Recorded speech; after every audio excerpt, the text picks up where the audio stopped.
Shalom,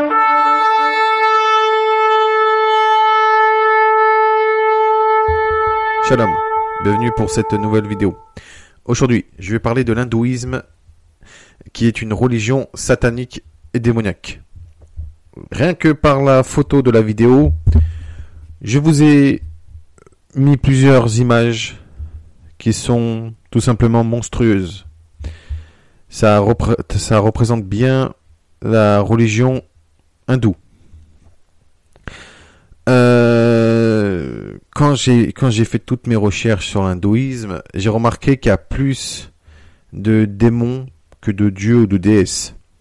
De toute façon, il n'y a qu'un seul dieu dans les cieux, il n'y en a pas 330 millions. Hein. Il n'y en a qu'un seul, et le Dieu éternel et tout-puissant n'est assimilé dans aucune de ces idoles. Il n'y a aucun lien entre le Dieu véritable qui est dans les cieux et ces monstres que j'ai mis dans la photo de la vidéo. Alors, excusez-moi pour ceux qui sont choqués, mais c'est la vérité. La religion hindoue est une religion satanique et démoniaque qui mène directement en enfer. Rien que vous voyez les idoles, vous vous dites que c'est... il n'y a pas de mots, hein, c'est indescriptible, c'est affreux, c'est hideux. Rien que dans la photo de la vidéo, vous voyez des... En gros, on voit quoi?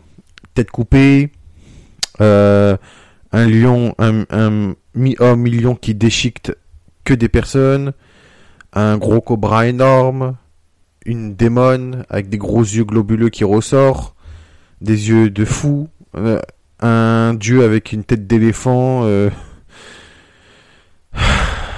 J'ai déjà vu des horreurs comme ça dans ma vie, mais là, j'ai l'impression que c'est tout droit sorti des films d'horreur. Et c'est macabre. Franchement, c'est macabre. Bien. J'ai fait déjà une vidéo sur Satan dissimulé sur l'islam et l'hindouisme. Nous avons vu que le symbole Om, ou la syllabe ou le mantra Om, contenait 3 dieux, donc 3 idoles. Brahma, Shiva et Vishnu, ou Brahma, Vishnu et Shiva, et que quand vous faites le Om, eh ben vous invoquez 3 faux dieux, qui est la Trimurti, la triade hindoue. Donc, et je vous ai fait montrer que le nom de Satan est tout simplement codé dans ce symbole. Là, j'ai fait quelques recherches. J'ai vu qu'il y avait une secte appelée les Thugs, ou les Thugs, je sais pas. C'est une secte d'assassins professionnels qu'ils avaient comme divinité Kali. Alors, Kali, c'est une déesse monstrueuse qui détient un sabre rempli de sang, une tête décapitée dans sa main, une guirlande de têtes décapitées, des bras découpés en forme de ceinture, une langue longue et pointue, des yeux de folle qui ressort, un visage terrifiant, une haine insurmontable, du sang qui coule de partout et sa couleur de peau varie entre le bleu sombre et le noir. Rien que par sa description, nous voyons que c'est une démone féroce qui aime le meurtre. Elle est assoiffée de sang, elle est cruelle, sans pitié. Et c'est pour ça qu'elle a inspiré des sectes et des personnes à tuer pour lui rendre un culte d'adoration. Si vous voyez bien, cette démone fait plus de 3 mètres de haut ou plus. Elle a plusieurs bras, plusieurs jambes. Elle est comme les démons en enfer. Elle est hideuse, affreuse. Alors j'ai déjà entendu des bêtises de la part de fidèles hindous qui disaient: si vous voyez l'aspect négatif de Kali ou des dieux et déesses terrifiants, c'est que vous êtes péché, que vous n'êtes pas dans la vérité, alors que si vous acceptez, que vous trouvez beau ces images, c'est que tout simplement vous êtes dans la vérité. Quand vous voyez la photo de la vidéo, j'ai envie de vous dire, ce n'est pas normal d'adorer et d'aimer ce genre de choses. J'ai l'impression que ces images sont sorties tout droit d'un film d'horreur. Hein, où moi, je vais vous dire un truc, c'est que ces images qu'ils ont fait sont les représentations des démons en enfer. Dans le royaume des cieux, vous n'avez pas de tels monstres, vous n'avez pas de telles bêtes. C'est affreux. En plus, ils ont des corps mi-humains avec des têtes d'animaux, hein, donc mi-humains, mi-animaux. En plus, des monstres macabres, remplis de sang. Alors, les hommes que nous voyons sont censés être des, entre guillemets, démons. Alors que ce sont des simples humains. Donc, c'est assez étrange que des hommes soient des démons. Enfin, dans les représentations, hein, je parle. Hein. On voit plutôt le sens inverse, que c'est une démone qui décapite un humain. Tout simplement. Et là, elle a quoi? Elle a que des têtes d'hommes et des bras d'hommes. Et non des bras de démons et des têtes de démons. Ça prouve que c'est exactement pareil en enfer. En enfer, c'est exactement pareil. Nous avons les mêmes démons en enfer. En plus, dans l'hindouisme, ils adorent 330 millions de faux dieux et de fausses déesses, sans compter le culte des démons, les asuras, sans compter le culte des saints, puisqu'ils adorent Bouddha, ils adorent des personnes comme Satya et Baba ou je ne sais qui, qu'ils ont été divinisés, et oui, sans compter le culte des morts, sans compter le culte voilà, des esprits, et des objets et tout. À vrai dire, ce n'est pas 330 millions de faux dieux et de fausses déesses, ce sont des milliards. Et les démons sont des milliards. N'oublions pas qu'en enfer, ils sont des milliards et ils ne sont incalculables. Ce sont des légions d'anges, aussi nombreuses que les grains de sable de la mer. Mais voilà. Donc, il faut savoir une chose, c'est que l'importance du culte de Kali dans l'est de l'Inde indique qu'elle trouve son origine dans une divinité de tribus aborigènes, tribus très nombreuses dans la région. L'hindouisme est un mélange de plusieurs religions et plusieurs origines. Puisque on voit que des fois dans l'hindouisme, il y a des trans. Alors, des trans, hein, c'est pas des personnes, pas des hommes déguisés en femmes ou des femmes déguisées en hommes. Non, des trans, c'est-à-dire des danses où ils sont en transe, ils sont comme possédés. Leurs idoles ressemblent à des monstres. Regardez, dans la photo de la vidéo, vous avez un en bas à droite, tout en bas. On dirait un masque africain, pour vous dire. On dirait un masque africain. C'est et j'ai l'impression que c'est exactement comme les divinités africaines, chamaniques ou quoi que ce soit. N'oublions pas que en Inde, il y a des chamans. Et même dans le bouddhisme, dans l'hindouisme, partout. Et j'ai l'impression que ça fait ressembler aux rites chamaniques ou vaudou, leurs rites. Et surtout, ils font appel aux esprits. Là, ils font appel à des faux dieux et des fausses déesses. Ils sont en transe. Dans certains rituels, ils sont obligés d'avoir une alimentation spécifique, de jeûner, d'être propre, exactement comme les rituels chamaniques, en vrai. Voilà. Donc l'hindouisme, c'est des religions non seulement idolâtres, polythéistes, sataniques et démoniaques, mais en plus de cela, c'est des religions qui font appel aux esprits, qui entrent en transe et tout. Donc c'est exactement pareil. C'est exactement pareil. Donc il n'y a pas de différence, hein, de toute façon. Et voilà.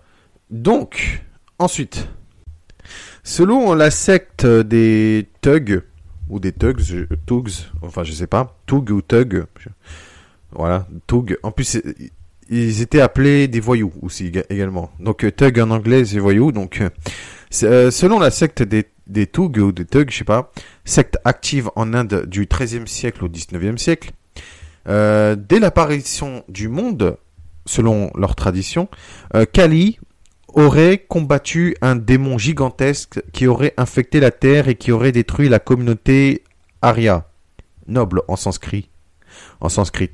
Après une lutte acharnée, les démons prenaient forme à chaque goutte de sang versée sur la terre. Donc à chaque fois qu'elle tue un démon, le sang du démon qui coulait à terre produisait encore plus de démons plus féroces que les uns que les autres. Donc, plus féroces que les précédents. Donc, qu'est-ce qui s'est passé? C'est que elle en a eu tellement marre qu'elle a pris de sa sueur et qu'elle a mélangé avec la terre pour créer 2 hommes spécialement conçus pour détruire les démons. Depuis, Kali aurait enseigné comment tuer les démons. En réalité, c'était plutôt les hommes, puisque son but était de tuer les hommes qui ne sont pas issus de l'homme cosmique. Donc, elle aurait enseigné comment tuer les démons hommes sans verser du sang afin que les démons hommes ne prennent pas vie. Mais grâce à l'action des Thugs, ou des Thugs, je sais pas, fondateurs selon la secte devenus des étrangleurs experts, la terre fut bientôt délivrée de la race des démons hommes, c'est-à-dire des hommes qui ne sont pas issus de l'homme cosmique. Donc, Kali a donc appelé à tuer des hommes. Elle a commandité et elle a possédé des personnes pour tuer des innocents pour lui rendre un culte d'adoration. Et l'Éternel, lui, ne demande jamais de tuer puisqu'il y a un commandement, c'est tu ne tueras point. Au contraire, les divinités hindoues demandent de tuer. Notamment Kali, qui par l'action des Thugs ou des Thugs, je sais pas, elle a demandé de tuer pour lui rendre un culte d'adoration. Donc, elle serait apparue à eux, elle aurait commandité, patati et patata. En plus de cela, c'est que les croyances des Thugs ou des Thugs, je sais pas, ils ont un étrange mélange de croyances. Mais en plus, ce ne fut pas le seul en Inde, hein, mais il se recrutait parmi les croyants des 2 religions hindoues et bouddhistes. Donc, vous voyez, le bouddhisme, de toute façon, a aussi sa part de satanisme parce que il faut savoir une chose, c'est que la religion hindoue et bouddhiste sont liées puisque la mère de Bouddha, enfin du Siddhartha Gautama, du vrai nom de Bouddha, aurait rêvé de Ganesh, le dieu éléphant, qui aurait annoncé la naissance de Bouddha. Et Bouddha aurait vu les apparitions de Brahma, le soi-disant dieu créateur. Donc vous voyez, en plus de cela, c'est qu'il y a des démons exactement comme dans l'hindouisme, comme Mara ou des trucs comme ça. De toute façon, le bouddhisme, c'est une religion satanique également. Donc, ils ont recruté des hindous et des bouddhistes. Cependant, ils rendaient un culte fervent et sans influence islamique à Kali. Donc, l'assassinat en vue d'un profit était pour eux un devoir religieux et était considéré comme une profession sainte et honorable. L'un des membres de la confrérie, appelé Thug Behram, aurait assassiné plus de 931 personnes par strangulation avec un foulard de cérémonie, donc sans effusion de sang pour ne pas créer d'hommes démons, hein, parce que il était sous l'ordre de Kali et il tuait au nom de Kali. De plus, il avait dit qu'il avait tué énormément de personnes et qu'il avait vu des personnes se faire étrangler et se faire tuer. Donc, il a tué plus de 931 personnes quand même. Et donc, il n'a pas fait avec des fusions de sang afin de respecter les commandements de sa déesse, qui aurait demandé de tuer sans verser de sang. Donc, son foulard était composé de pierres pour briser la nuque. Donc, vous voyez, donc il faisait la strangulation et puis les pierres, ils rentraient, ils perçaient ou je ne sais quoi et puis hop, la nuque était brisée. Donc, il faut savoir une chose, c'est que beaucoup de sectes sont dirigées par ces démons hindous. C'est la vérité. Quant à Shiva, quant à lui, qui est tout simplement le mari de Parvati, de Shakti, donc de Kali, c'est un dieu redoutable, donc une idole redoutable, un démon redoutable, sans pitié, lunaire, sombre, destructeur, qui aime la nuit, qui aime la destruction de l'univers, qui est distant vers ses fidèles, qui est démoniaque, féroce, sans pitié, sans aucune compassion, qui dégage de la peur et de la crainte envers ses fidèles. Il est connu sous le nom de Bhairava, un démon cruel, sans pitié, monstrueux, satanique et démoniaque qu'on retrouve également dans le bouddhisme, au Japon, au Tibet et en Thaïlande. Vous voyez, Shiva est un démon. Il y a eu une histoire qu'un homme est rentré dans un temple de Shiva et il a vu une statue de Shiva. Dans son troisième œil, dans la statue de Shiva, avait une pierre, si je ne me trompe pas, en émeraude. Il a pris cette pierre et l'esprit même de Shiva l'a poursuivi et lui a assassiné d'emblée parce qu'il a volé l'un de ses bijoux. Donc vous voyez, ces idoles, peut-être, c'est des statues qui ne bougent pas, qui ne parlent pas, qui ne font rien, mais spirituellement, c'est autre chose. Parce qu'ils se disent dieux et déesses, mais en vrai, ce sont des démons et des démons.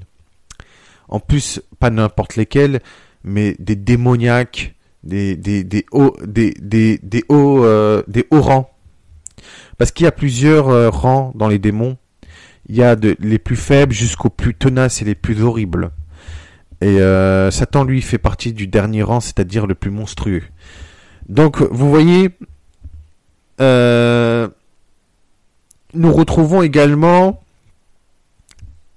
souvent des divinités horribles, monstrueuses, abjectes et repoussants, sous la forme de têtes d'animaux avec un corps d'homme ou de femme. Prenons le cas de Ganesh, un dieu éléphant monstrueux et hideux. Selon la tradition, c'était un des fils de Shiva, mais Shiva ne l'a pas reconnu et qu'il devait garder la maison pendant qu'il était en voyage. Shiva, Parvati ou Shakti, je m'en souviens plus, avait créé Ganesh pour qu'il surveille la demeure et puis Ganesh a pas laissé entrer Shiva et Shiva l'a tout simplement coupé la tête et puis quand Parvati ou je ne sais qui a dit que c'était l'un de leurs fils, il a sacrifié un éléphant, il a coupé la tête de l'éléphant, il a mis à la place de la tête qu'il avait coupée sur Ganesh. Donc Ganesh, qu'est-ce qu'il est devenu? Il est devenu une idole, un faux dieu éléphant avec un gros ventre qui se nourrit de sucreries et tout. Il faut savoir une chose, c'est que quand vous faites une offrande à ces dieux et ces déesses, les esprits prennent ces offrandes et ils consomment les offrandes. Donc, c'est-à-dire que vous servez à la table des démons des offrandes consacrées aux démons. Donc voilà. Donc, il y a déjà eu une histoire où ils avaient mis une cuillère de lait et qu'ils avaient versé ça dans la statue de Ganesh et que la statue de Ganesh miraculeusement elle buvait le lait. Donc vous voyez les démons ils prennent les offrandes. Hein. Faites très attention. Surtout faites très attention. Donc continuons maintenant. Nous prenons aussi le cas d'Aksha qui a une tête d'une chèvre ou d'un bélier. C'était le père de Sati ou Sali, je m'en souviens plus. Ou bien Hanuman, un dieu singe, ou bien Narasimha, un dieu lion, ou bien Matsya, un avatar de Vishnu dans un corps de poisson avec une tête d'homme, hein. Ou bien Kurma, mi-homme, mi-tortue, ou Vara, corps d'homme avec tête de sanglier, ou bien des divinités à 3 têtes, plusieurs visages, plusieurs bras, plusieurs jambes. Ça, c'est pas normal, ça. Ça, ce sont des démons en enfer. C'est assez bizarre. Toutes ces représentations sont les représentations de démons en enfer. L'hindouisme est la religion qui adore le plus de démons sur Terre.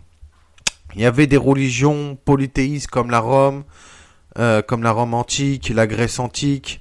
Bon, il y en a encore sur Terre comme les religions païennes, mais qui adoraient plusieurs divinités. Ça existe toujours malheureusement. Où il y a même des religions monothéistes idolâtres. Mais quand vous voyez plus de 330 millions de faux dieux et de faux déesses sans le culte des démons, des esprits, des saints, de Bouddha, des avatars, des objets, etc., nous n'arrivons plus à compter tellement c'est énorme. Mais en plus, avec le culte des démons, des esprits, des saints, des Bouddhas, des avatars, des objets et tout, nous arrivons à des milliards de divinités dans l'hindouisme. Ce n'est pas étonnant que l'hindouisme comporte plusieurs noms. comme animisme, polythéisme, même monothéisme. Alors ça, j'ai pas compris.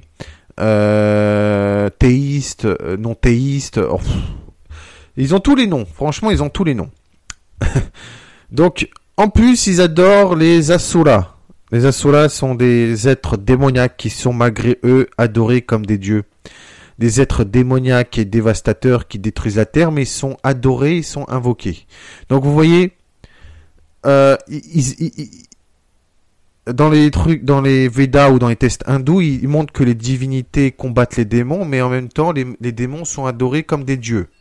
C'est quand même chaud quand même. Donc vous voyez, alors il y a des fêtes, hein, comme par exemple prenons le cas de la fête appelée Thaipusam. Les fidèles pratiquent le Kavadi Atam, la danse Kavadi. C'est un acte cérémoniel de sacrifice dévotionnel par la danse, les offrandes de nourriture et l'automortification corporelle. Il est souvent exécuté par des dévots pendant le festival de Thaipusam en l'honneur de Murugan, fils de Shiva, donc c'est un dieu guerrier, donc comme son père.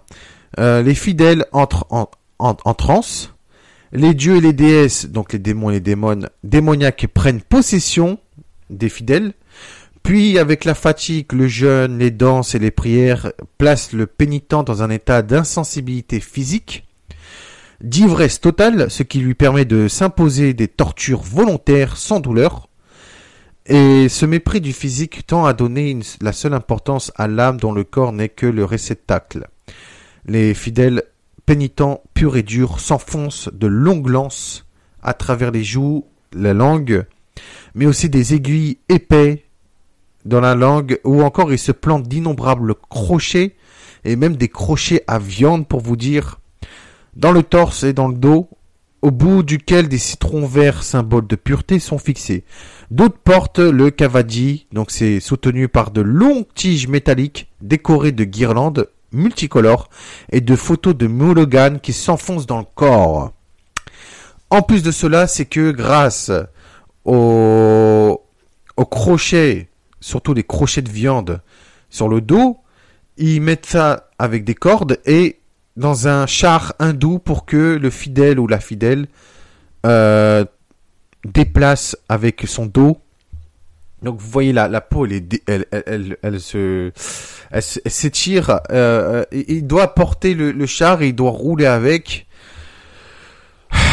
En plus, ils doivent jeûner, manger un plat végétarien et entrer en transe. Ils doivent boire une sorte de mixture ou je ne sais quoi qui ressemble au rite chamanique.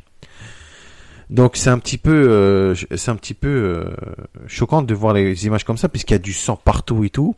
Certains disent que celui qui saigne ne croit pas assez, mais en réalité la déesse appelée Parvati, Kali, parce qu'il y a plusieurs dieux et déesses qui sont aussi invoqués en ces jours-là, demande que les fidèles saignent abondamment, une sorte de pacte dans le sang. Car il faut savoir que Murugan n'est pas le seul démon à être adoré pendant cette fête. Alors juste un truc, c'est que vous voyez les fidèles, que ce soit hommes ou femmes, ils ont souvent les yeux révulsés, les yeux qui ressortent, ils sont comme dans une autre dimension. Il y en a qui hurlent, il y en a qui deviennent complètement fous. Ça prouve que l'esprit des divinités rentre en eux pour les posséder et prendre leurs âmes. Savoir une chose, c'est que quand quelqu'un se fait posséder, le démon ou les démons et démons torturent l'âme et l'esprit de la personne. Donc là, c'est quand ils sont en transe, là ils sont possédés et ils sont incontrôlables, quoi. Donc voilà. Alors, est-ce que vous connaissez le Kundalini ? C'est le cobra de Shiva, qui est censé représenter une énergie vitale. Dans la Bible, celui qui est appelé l'antique serpent ou le serpent ancien est Satan. Et l'esprit de Kundalini est l'esprit même de Satan. Et quand les gens font des trucs comme ça, l'esprit de Kundalini rentre en eux. Pourquoi l'hindouisme a comme symbole le serpent ? Parce qu'il vient de Satan. N'oublions pas que dans le Om, le symbole Om, il y a le nom de Satan codé. Dans l'hindouisme, le sacrifice d'animaux est primordial, voire obligatoire. Les divinités sataniques les prennent pour l'enfer, mais pas uniquement les animaux. Il y a aussi des sacrifices d'humains, voire même d'enfants. Prenons le cas de l'histoire de Sati, qui est une veuve qui s'immole sur un bûcher funéraire selon un rite hindou, car son père ne voulait pas qu'elle se marie avec Shiva. Ensuite, Sati s'est immolée de elle-même, elle en est morte. Shiva, ce qu'il a fait, c'est que il a coupé la tête du père de Sati, il l'a remplacée par une tête de bouc ou de chèvre, donc symbole d'humilité ou je ne sais quoi. Et il a pris le cadavre de Sati pour l'emmener dans l'air cosmique où il pleurait et que il a tellement pleuré qu'il en a créé des fleuves sur Terre. Les histoires comme ça, c'est n'importe quoi. Et du coup, qu'est-ce qui s'est passé, c'est que Sati a été réincarnée en Parvati et elle a épousé Shiva, voilà. Donc, qu'est-ce qui s'est passé, c'est que Sati renaît et devient Parvati. Donc, par cette tradition, plusieurs veuves se sont immolées vivantes, soit pour rejoindre leur mari, ou soit pour amour pour leur mari, parce qu'il y en a qui faisaient ça par acte dévotionnel pour leur mari, même s'ils n'étaient pas morts. Mais malheureusement, ils ne sont pas revenus vivantes comme Parvati, Sati devenue Parvati. Donc voilà. Il faut savoir qu'à l'époque de la domination arabe, en Inde, les femmes se jetèrent dans les flammes pour ne pas tomber aux mains des envahisseurs musulmans, qui en auraient fait leurs esclaves s'ils ne les avaient pas tuées. Se donner ainsi la mort était pour ces femmes un sort infiniment plus noble que de se rendre aux mains de l'ennemi arabe. Alors juste une chose, c'est que vous voyez qu'en quoi les fausses traditions mènent à des choses horribles. Jusqu'à se immoler volontairement par amour dans le feu, c'est pas normal. C'est pas normal. Surtout qu'on n'a pas le droit de se suicider. Parce que l'Éternel a dit de ne pas tuer, tu ne tueras point, que les meurtriers n'ont point d'héritage dans le royaume des cieux, et se donner la mort, c'est se tuer. Donc voilà. Donc malheureusement, ces personnes-là, ils vont pas au paradis ou quoi que ce soit, mais plutôt en enfer directement. Voilà, je préfère le dire. Mais en parlant de cela, il y a aussi la crémation qui est appliquée dans l'hindouisme. Pour que l'âme du défunt rejoigne les divinités dans les cieux, ou pour qu'il reçoive la connaissance ou la vérité absolue, ou alors que pour qu'il soit libéré du cercle de la réincarnation, du cycle de la réincarnation, quoi que ce soit. Donc, en réalité, l'âme descend directement en enfer pour rejoindre les démons, car d'une part, c'est un péché impardonnable de brûler les corps des défunts. C'est pour ça que la crémation est un péché impardonnable, mais d'une autre part aussi, les fidèles adorent des faux dieux et des fausses déesses, des idoles démoniaques qui ne sont pas des dieux et des déesses, mais bien Satan, les légions de démons et des démons. Donc Shiva, Satan et Kali, Lilith dominent l'hindouisme. Satan est le roi des démons de toute façon, et Lilith est la reine des démons, tout comme Shiva et Kali. Parce que si vous regardez bien dans l'hindouisme, les deux divinités qui sont le plus adorées, c'est Shiva et Kali. Bizarrement, les deux êtres les plus démoniaques de l'hindouisme, certes. Donc voilà. Certains me diront non, il y a Vishnu, quoi que ce soit, mais non, c'est plus Shiva. J'ai remarqué, c'est plus Shiva. Donc en plus, j'avais fait une vidéo sur Shiva et les symboles islamiques. Donc vous voyez. Donc qu'est-ce qui se passe, c'est que Satan prend ses âmes, puisque ces âmes auront donné leur vie à des divinités autres que l'Éternel. Et ils vont aller en enfer directement. Soit pour être torturés dans le feu, soit pour être mangés. Parce que malheureusement, Satan mange les âmes. C'est bien une triste réalité. Ou soit ils sont... ils reçoivent le pire des sévices. Parce que malheureusement, ils auront donné leur âme et leur vie à des démons et des démons. Et voilà, donc voilà. C'est pour ça que ces gens-là vont directement aller en enfer si ils continuent à adorer des 330 millions de démons et démons. Alors, il faut savoir une chose, c'est qu'il y a une trinité infernale qui règne en enfer, Brahma, Vishnu et Shiva, qui est la Trimurti, dont le fameux Om représente la Trimurti, donc la triade hindoue. La triade hindoue est composée de ces trois démons. Et dans ce symbole, il y a le nom de Satan qui est codé. Tout est satanique dans cette religion. Alors, juste une chose, faites très attention à propos du yoga. Ne savez-vous pas que le dieu du yoga, c'est Shiva, que c'est lui qui a créé le yoga, que les yogis fument de la marijuana parce qu'ils disent que c'est une plante créée par Shiva. Donc, qu'est-ce qu'ils font? C'est que le yoga, vous croyez que c'est inoffensif, mais en vrai, Shiva détient l'esprit du cobra appelé Kundalini, qui est aussi l'esprit. Le Kundalini est aussi l'esprit du yoga. Et quand vous faites le yoga, vous autorisez l'esprit de Shiva et du Kundalini à entrer en vous. Donc une possession satanique et démoniaque. L'esprit du Kundalini, du serpent Kundalini, qui est une énergie satanique, c'est l'esprit même du serpent. Et qui est le serpent? L'esprit du python, c'est Satan lui-même. Donc rien que par la photo de la vidéo, vous vous rendez compte quand même que l'hindouisme n'est pas une religion de vérité, de paix, d'amour. En vrai, ce sont des démons que vous adorez, des faux dieux et des fausses déesses. Vous êtes en train de donner votre vie à Satan et aux démons.